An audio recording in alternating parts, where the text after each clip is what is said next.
Assalamualaikum warahmatullahi wabarakatuh. Perkenalkan, nama saya Fadila Sufi Aulia, NIM 19110202230 dari kelas 2D Keperawatan S1.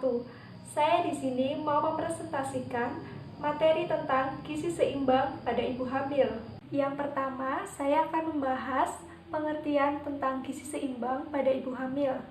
Jadi, yang dimaksud dengan gizi seimbang pada ibu hamil yaitu gizi yang berasal dari beraneka ragam makanan dalam jumlah dan proporsi yang berbeda sesuai dengan kebutuhan ibu hamil, yang bertujuan untuk memperbaiki sel tubuh dan pertumbuhan serta perkembangan janin. Selanjutnya yaitu pengertian kehamilan itu sendiri. Jadi kehamilan adalah suatu proses pembuahan dalam rangka melanjutkan keturunan sehingga menghasilkan janin yang tumbuh dari rahim seorang wanita atau seorang ibu. Kemudian saya akan membahas tentang pertumbuhan berat badan pada ibu hamil. Selama 9 bulan kehamilan terjadi penambahan berat badan ibu hamil normal kurang lebih 12 kg. Jadi pada semester pertama yaitu kenaikan berat badan ibu hamil itu sekitar 0,7 sampai 1,4 kg. Dan yang dirasakan ibunya yaitu seperti mual, muntah, dan rasa nafsu makannya berkurang. Lalu pada trimester kedua, ibu nafsu makannya sudah mulai membaik. Sedangkan kenaikan berat badan normalnya yaitu antara 6,7 sampai 7,4 kg. Dan pada trimester ketiga, nafsu makan ibu hamil biasanya sangat baik dan kenaikan berat badannya sekitar 12,7 sampai 13,4 kg. Selanjutnya, saya akan menjelaskan dampak kurang gizi pada masa kehamilan.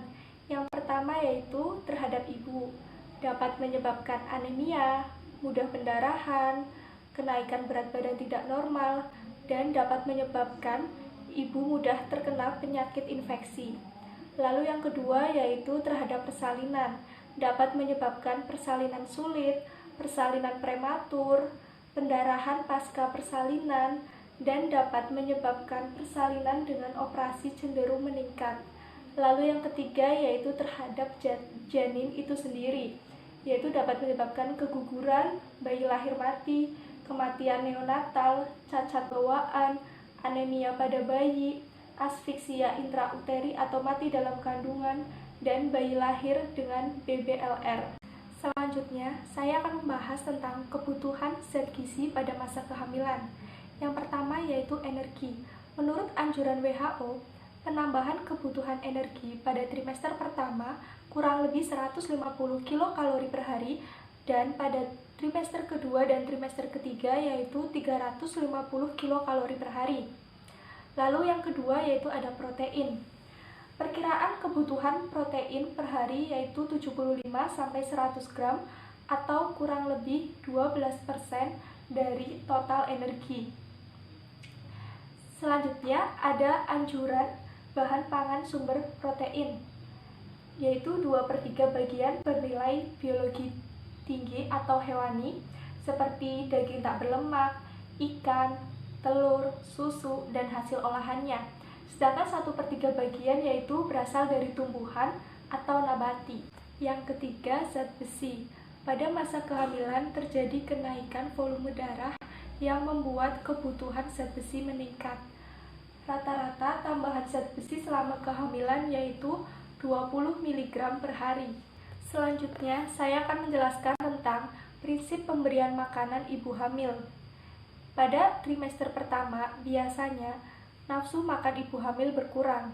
Jadi, lebih baik ibu hamil makan dengan porsi sedikit dan lebih sering.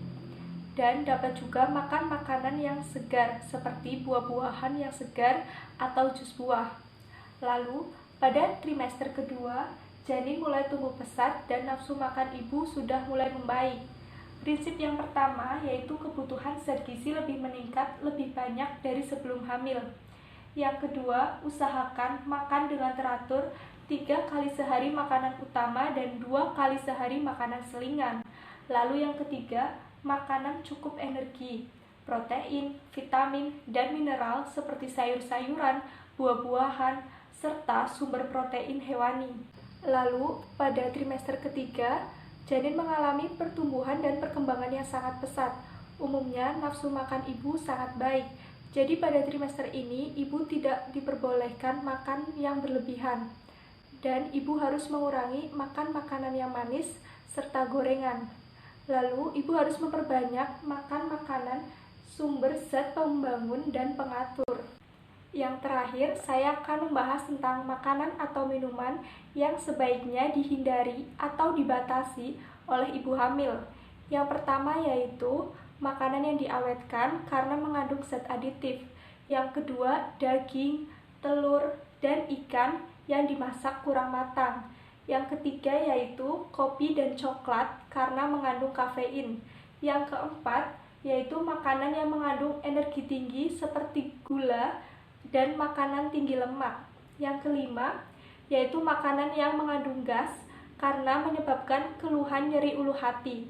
Dan yang keenam yaitu minuman ringan atau soft drink karena kandungan energinya tinggi berakibat berat badan ibu meningkat secara berlebihan dan bayi lahir besar.